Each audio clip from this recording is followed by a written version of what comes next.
चलिए खबरों में आगे बढ़ते हुए सीधे बाड़मेर से खबर बता रहे हैं। बाड़मेर के सिरवा एसडीएम की ओर से डॉक्टर को धमकाने का मामला थमने का नाम ही नहीं ले रहा है। एक के बाद एक डॉक्टर एसोसिएशन समर्थन में आ रहे हैं। जहां सोमवार को बाड़मेर अस्पताल के डॉक्टर्स ने 9 से 11 बजे तक पेन डाउन हड़ताल की और इस दौरान ओपीडी में मरीजों की लंबी कतारें देखने को मिली, जिनको डॉक्टर्स के द्वारा इलाज नहीं किया जा रहा था। जिनका 11 बजे के बाद ओपीडी में मरीजों को देखना शुरू किया गया, तब तक मरीजों की लाइनें लग गई थी। दरअसल राजस्थान मेडिकल के डॉक्टर आयुष जांगड़ का कहना है कि बीते दिनों एसडीएम का वीडियो सोशल मीडिया पर सामने आया, जिसमें हमारा साथी डॉक्टर रामस्वरूप रावत निष्ठा से ओपीडी में मरीज देख रहा था और इसी दौरान एसडीएम सिरवा ने डॉक्टर को धमकाया, जिससे डॉक्टर में नाराजगी है। एसडीएम के खिलाफ नियमानुसार कार्रवाई हो, ये मांग है डॉक्टर्स की। हमारे एक चिकित्सक साथी के साथ में जो कल परसों ये घटना हुई है, एक एसडीएम द्वारा बहुत ही घिनौना और इस तरह का व्यवहार किया गया, जिससे पूरा चिकित्सक समूह आहत है। और उसी के सिलसिले में आज राजस्थान लेवल पे पेन डाउन 9 से 11 का पेन डाउन है और जिस दिन से घटना हुई है उसी दिन से पूरा चिकित्सक समुदाय उस साथी के साथ में है। और हमारा जो एक डॉक्टर कम्युनिटी है वो पूरी आहत है। इस तरह के व्यवहार में और उनके खिलाफ अगर कार्रवाई नहीं की जाएगी तो चिकित्सक कार्य नहीं कर पाएगा। एफआईआर दर्ज नहीं की गई है और अभी एसडीएम साहब को किसी ने, हम कलेक्टर ऑफिस भी गए थे कल, मैडम साहिबा से मिलने के लिए ज्ञापन दिया था हमने उनको। अभी इस कार्रवाई से आगे वाला नहीं है। कल कोई दूसरा एसडीएम जाके किसी भी चिकित्सक के साथ में इस तरह का व्यवहार रिपीट हो सकता है। हमें आश्वासन दिया जाएगा इस तरह की घटनाएं नहीं हो जाएगी। सेवड़ा में जो इंसिडेंट हुआ उस संदर्भ में हमारे स्टेट लेवल के चिकित्सकों के जो संपन्न है, चाहे आईएमए हो, चाहे उपचार हो, चाहे परीक्षा हो या टीचर्स एसोसिएशन हो, सबने संयुक्त रूप से जो है एक हमें ज्ञापन दिया है कि 2 घंटे 9 से 11 तक जो है पेन डाउन रखेंगे।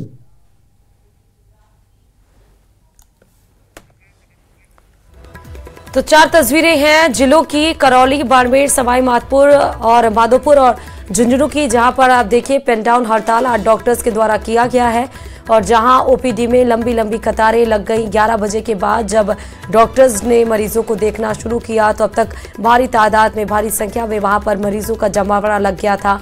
अब इसमें ये एसडीएम के ऊपर कार्रवाई की बात डॉक्टर्स के द्वारा की जा रही है, लेकिन देखना है क्या, क्योंकि इसमें धीरे धीरे जिले जुड़ते जा रहे हैं, डॉक्टर्स की संख्या बढ़ती जा रही है प्रदर्शन को लेकर। बाड़मेर के सिलवा में एसडीएम की ओर से डॉक्टर को धमकाने के मामले में प्रदेश भर के डॉक्टर्स विरोध पर उतर आए हैं। कोटा में डॉक्टर्स ने 2 घंटे का कार्य बहिष्कार किया और हाथों में काली पट्टी बांधकर नारेबाजी की। प्रदर्शनकारी डॉक्टर्स ने चेतावनी दी है कि अगर डॉक्टर को धमकाने वाले एसडीएम पर कार्रवाई नहीं की जाती है तो प्रदेश भर में आंदोलन तेज किया जाएगा। एसडीएम की तरफ से डॉक्टर को धमकाने का मामला अब फिलहाल यहां पर तूल पकड़ता जा रहा है और अब एसडीएम के खिलाफ कार्रवाई की जो मांग है वो उठने लगी है। फिलहाल सेवारत चिकित्सक कोटा में बात करें तो कार्य बहिष्कार पर चले गए हैं। सुबह 9 बजे से 11 बजे तक जो कार्य बहिष्कार यानी 2 घंटे का कार्य बहिष्कार रखा गया है और करीब 300 से ज्यादा सेवारत चिकित्सक फिलहाल कार्य बहिष्कार पर है। फिलहाल कोटा ईएसआई हॉस्पिटल से ये तस्वीर जो है वो हम दिखा रहे हैं, जहां पर विरोध तो इस घटनाक्रम का जता ही जा रहा है। इस विरोध के साथ में मांग की जा रही है कि जो एसडीएम है उनके खिलाफ कार्रवाई की जाए। तो फिलहाल एसडीएम पर कार्रवाई की मांग को लेकर के ये जो तमाम डॉक्टर्स हैं वो विरोध कर रहे हैं और विरोध करने के साथ में मांग यही कि कार्रवाई की जाए। किस तरह से ये कार्य बहिष्कार रखा गया है? पूरे राज्य भर में आज कार्य बहिष्कार का निर्णय किया गया है। 9 बजे से 11 बजे तक चिकित्सक अपनी पेन डाउन रखेंगे, हस्ताक्षर करके कार्य नहीं करेंगे। इस दौरान आने वाली सभी इमरजेंसी को अपनी सेवाएं देंगे। हमारी मुख्य मांग है कि जो एसडीएम ने जिस प्रकार दुर्व्यवहार किया है, आज कोई चिकित्सक से कोई छोटी सी घटना होती है उसे तुरंत सस्पेंड कर देते हैं या वहां से हटा देते हैं।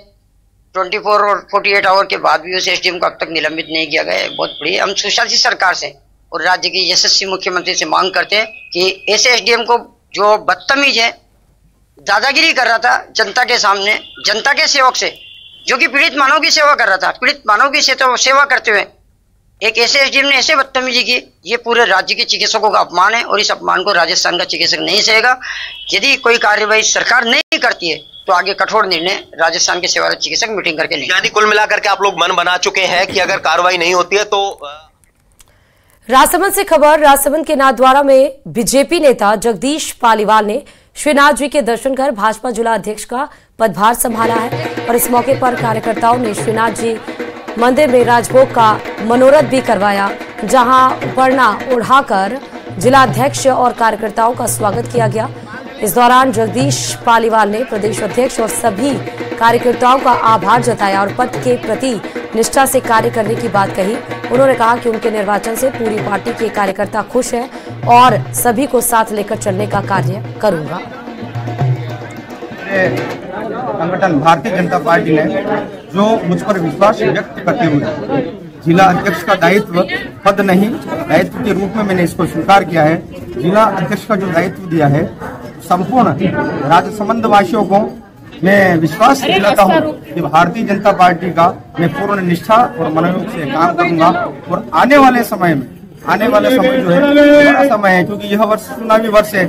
छोटे नहीं बहुत बड़े चुनाव हमारे संपूर्ण देश में, यानी एक देश एक चुनाव की तर्ज पर एक राज्य एक चुनाव जो होने वाले हैं, उसमें पंचायत समिति एवं नगर निकाय चुनाव में भारतीय जनता पार्टी संपूर्ण राजसमंद जिले में। तो चलिए जयपुर से बड़ी खबर इस बीच बता रहे हैं, देर से ऑफिस आने वाले कार्मिकों की अब खैर नहीं होगी। जी हां, लापरवाह कार्मिकों को लेकर जेडीए प्रशासन ने ये परिपत्र जारी किया है। कार्मिकों की समय पर आने के लिए जारी किया गया है परिपत्र। सभी अधिकारी कर्मचारियों को निर्धारित समय में उपस्थित करानी होगी अपनी बायोमेट्रिक प्रणाली से उपस्थित करानी होगी अपनी दर्ज। ज्यादा जानकारी के साथ संवाददाता रोशन इस खबर पर जुड़े हुए हैं। देर से ऑफिस आने वालों पर सख्त कार्रवाई के आदेश जारी किए गए हैं। रोशन, क्या कुछ जानकारी? देखिए, जेडीए आयुक्त आनंदी हैं, उन्होंने इस संबंध में जो परिपत्र जारी किया है, कार्मिकों को इस परिपत्र में स्पष्ट निर्देश दिए गए हैं कि अब से कार्मिकों को बायोमेट्रिक जो मशीन्स लगी हुई है उसके ऊपर हाजिरी करनी होगी। किसी भी तरीके की लापरवाही है, कोताही है, वो नहीं बरतनी होगी। साथ ही साथ में दोपहर 3 बजे से 5 बजे के बीच में जो उनका ऑफिस है, उनकी सीट है, वहां पर उपस्थित रहना होगा। जो जनहित से जो जुड़े हुए जो कार्य हैं उन्हें किसी भी तरीके से लंबित किए बिना पूरे करने होंगे। दरअसल विगत दिनों चीफ सेक्रेटरी सुधांशु पंत ने जेडीए का दौरा किया था। उस दौरान कई जो अधिकारी कर्मचारी हैं वो चीफ सेक्रेटरी को नजारत मिले थे। इस संबंध में खुद जो चीफ सेक्रेटरी सुधांशु पंत है, उन्होंने जेडीए आयुक्त आनंदी को इस संबंध में निर्देश दिए थे। ये भी स्पष्ट कहा था कि आपसे किसी भी तरीके की जो कार्मिक है उनकी अनुपस्थिति नहीं मिले। अगर इस तरीके की अनुपस्थिति मिलती है तो उनकी जो सैलरी है उनमें से जो उनका जो भुगतान है वो रोका जाए, वो काटा जाए। तो ऐसे में कुल मिलाकर कहा जा सकता है कि जो लापरवाह जो कर्मचारी हैं, जो इस तरीके के देर से आते हैं, लेट लतीफी करते हैं, उनके लिए कहीं ना कहीं जो सरकार और जो प्रशासन है वो सख्ती से निपटेगा। बहुत शुक्रिया रोशन तमाम जानकारी देने के लिए खबर पे। खैरथल के तिजारा कस्बे में महेश गुप्ता के मकान की रसोई में शॉर्ट सर्किट से आग लगने से पिता पुत्र झुलस गए, जिनको पहले तिजारा के अस्पताल में भर्ती कराया गया, वहां से अलवर रेफर कर दिया गया। परिजनों ने यह बताया कि तिजारा निवासी महेश चंद गुप्ता और उनका बेटा दीपांशु गुप्ता रविवार को अपने घर में मौजूद थे। सुबह के समय ही अचानक रसोई में शॉर्ट सर्किट से आग लग गई। बेटे दीपांश के चिल्लाने पर पिता महेश भी रसोई में आए, वहां दोनों आग में झुलस गए। फिलहाल दोनों का इलाज जिला अस्पताल में जारी है। बात ये थी कि सुबह 5 बजे करीब दरमियान 5 बजे पता लगा शॉर्ट सर्किट हो गया रसोई में। तो बच्चे ने बाथरूम करने उठा, देखा आग लग रही है। उसने अपने पापा को बोला कि पापा आग लग रही है। उसमें भी सिलेंडर रखा था। तो महेश चंद जी जो पापा है वो सिलेंडर हटाने के लिए गए, तो धुआं भरा था रसोई में बोलना, तो उससे धुआं चढ़ गई तो बेहोश हो गए वो, और वो जल गए वहां पर। और इधर जयपुर के जमवारामगढ़ इलाके में चोरी की घटनाएं लगातार बढ़ती जा रही हैं। चोरों ने खिमवास गांव के राजकीय उच्च प्राथमिक विद्यालय को अपना निशाना बनाया है, जिसको लेकर ग्रामीणों में आक्रोश भी देखा गया। लगातार होती चोरी की घटनाओं से नाराज ग्रामीणों ने स्कूल के बाहर इकट्ठा होकर विरोध प्रदर्शन किया। स्थानीय प्रशासन और पुलिस के खिलाफ नारेबाजी की गई। ग्रामीणों का कहना है कि क्षेत्र में पुलिस की गश्त न होने के कारण चोर बेखौफ होकर वारदात को अंजाम दे रहे हैं। मामले की जानकारी मिलने के बाद पुलिस मौके पर पहुंची, जांच शुरू कर दी। थाना प्रभारी का कहना है कि जल्द ही आरोपियों को पकड़ लिया जाएगा।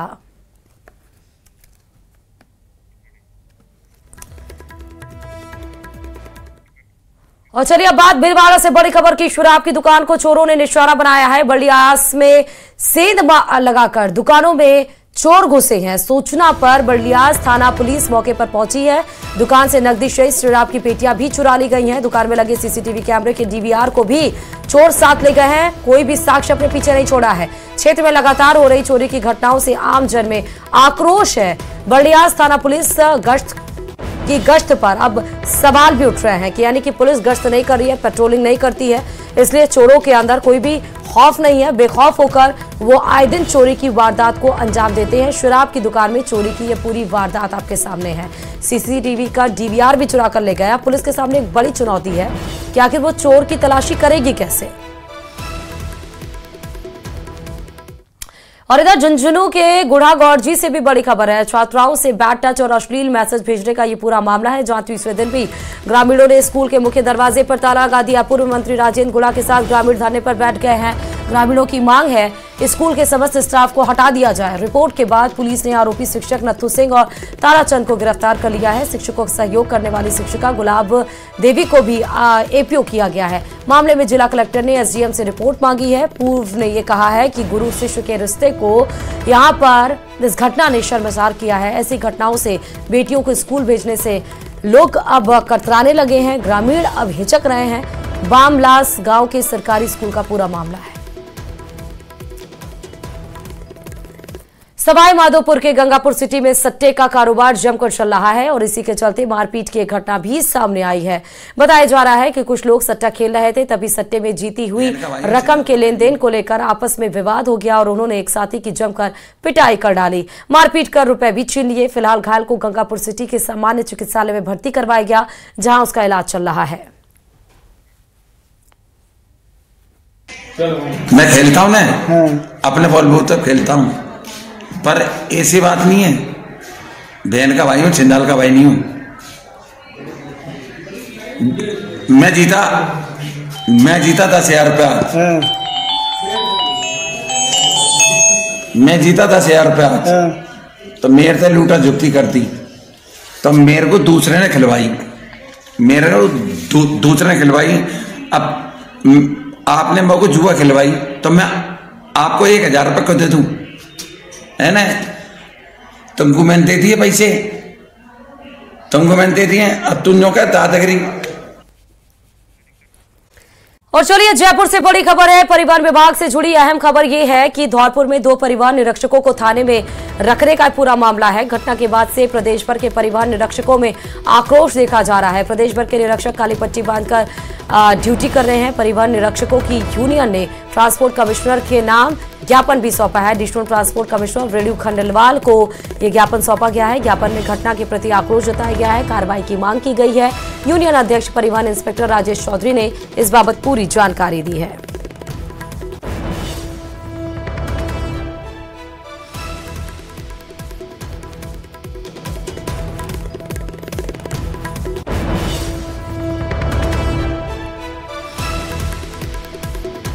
आज मंत्री महोदय बाहर होने के कारण उनके एसए साहब को इसकी सूचना दी जाएगी। इस संबंध में ये एक घोर निंदनीय कार्य है। एसपी साहब ने एक वर्दीधारी इंस्पेक्टर को, जो कि एक अपने सिर पर नेशनल एम्बलम के रूप में अशोक स्तंभ धारण करता है, उसको वर्दी में थाने पे ले जाकर बिना वजह बेइज्जत किया गया, भयाक्रांत किया गया, उनके साथ दुर्व्यवहार किया गया। इससे ज्यादा शर्मनाक राज्य सरकार के लिए कुछ नहीं हो सकता। और चलिए खबरों में आगे बढ़ते हुए सवाई माधोपुर से खबर बता रहे हैं। सवाई माधोपुर जिले की गंगापुर सिटी उपखंड क्षेत्र के जाट बड़ौदा के पास बाइक पर सवार 2 लोगों को एक बोलेरो कार ने टक्कर मार दी, जिससे बाइक सवार घायल हो गए। घायलों को एम्बुलेंस की मदद से अस्पताल में भर्ती करवाया गया है। सामान्य है और उनका उपचार वहां पर चल रहा है।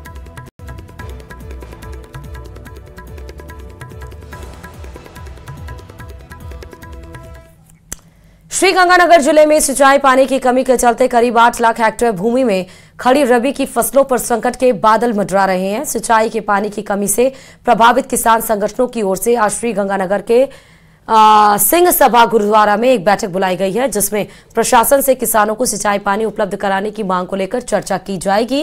किसानों का कहना है कि इंदिरा गांधी नहर परियोजना में सिर्फ पेयजल ही उपलब्ध कराया जा रहा है।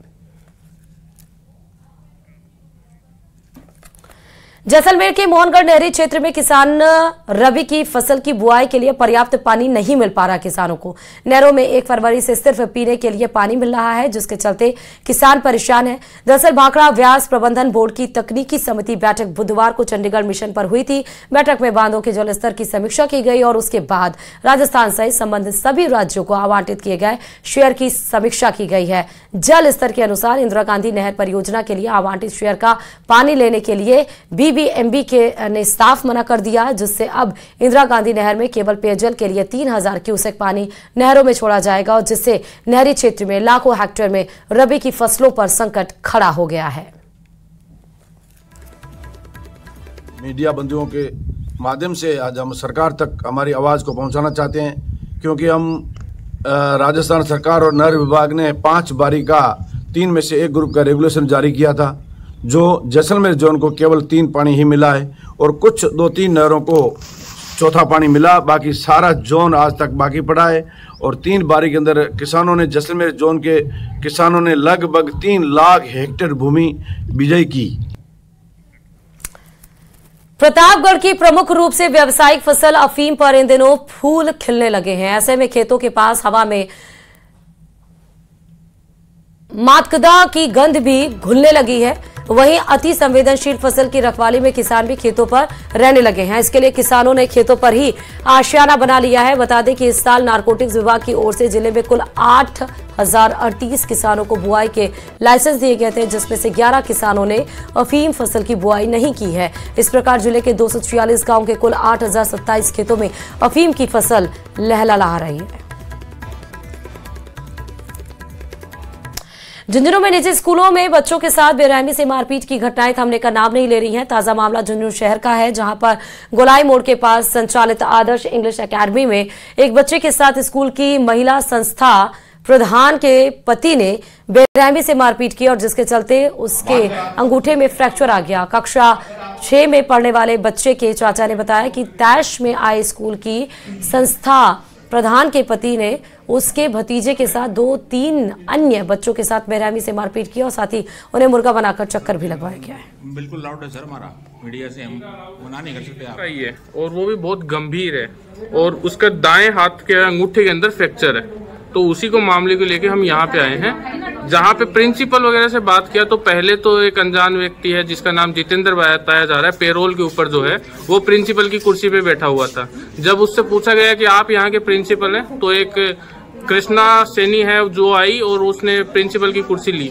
बाद में और कन्वर्सेशन करने पे पता चला कि वो उनके पति हैं, जो कि यहाँ पे एम्प्लॉय भी नहीं है। वो उसने बच्चे को मारा है और पूरे दाएं हाथ के अंगूठे के अंदर फ्रैक्चर है, पूरा नीला पड़ा हुआ है। एक पूरा ग्रुप था, उसके बाद में मुर्गा बना के भी घुमाया गया इनको, और ये पहला मामला नहीं है यहाँ पे।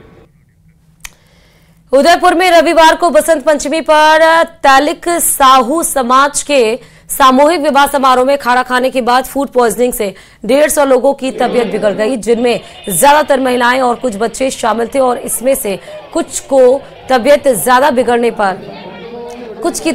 बिगड़ने पर एमबी हॉस्पिटल में भर्ती कराया गया। बाकी को उपचार के बाद छुट्टी दे दी गई। फूड पॉइजनिंग किस कारण से हुई है, फिलहाल इसका खुलासा नहीं हुआ है। से पता पड़ा कि शाम के टाइम पे ओसवाल भवन में कोई ओसवाल समाज का कोई खाना था, साहू समाज का खाना था, और उसके बाद में कुछ घंटे 2 घंटे बाद में कुछ उल्टी दस्त कुछ लोगों को हो गई है।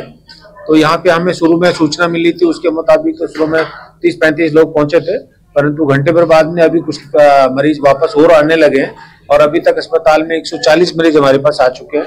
पर मैं आपको वो स्थिति की हालात के बताऊं तो आपको बहुत ही कोई दिक्कत नहीं है, सब कंट्रोल के अंदर है। कोई भी मरीज इतना सीरियस नहीं है, उल्टी दस्त की शिकायत से जरूर आए हैं, पर कोई भी मरीज इतना सीरियस नहीं कि किसी को गहन चिकित्सा में लेना पड़ा हो।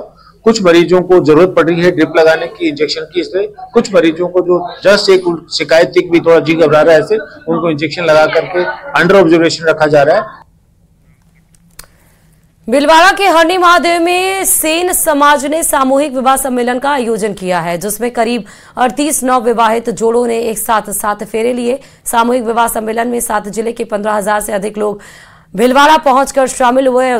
सामूहिक विवाह सम्मेलन का मुख्य उद्देश्य खर्चीली और महंगी शादियों के दौरान लाखों रुपए का खर्च व्यर्थ नहीं हो। बता दें कि भीलवाड़ा में सेन समाज की तरफ से अब तक 400 से अधिक बेटियों की शादी करवाई जा चुकी है। छोटा व्यक्ति हो, सबके एक साथ फेरे होंगे, एक साथ बैठेंगे और समाज का ये भीलवाड़ा में 8वां सामूहिक विवाह सम्मेलन है। इस सम्मेलन में 38 वैवाहिक जोड़ों का विवाह हुआ, संपन्न हुआ बड़े धूमधाम से। लगभग 15,000 हमारे समाज के लोगों की यहाँ भागीदारी रही।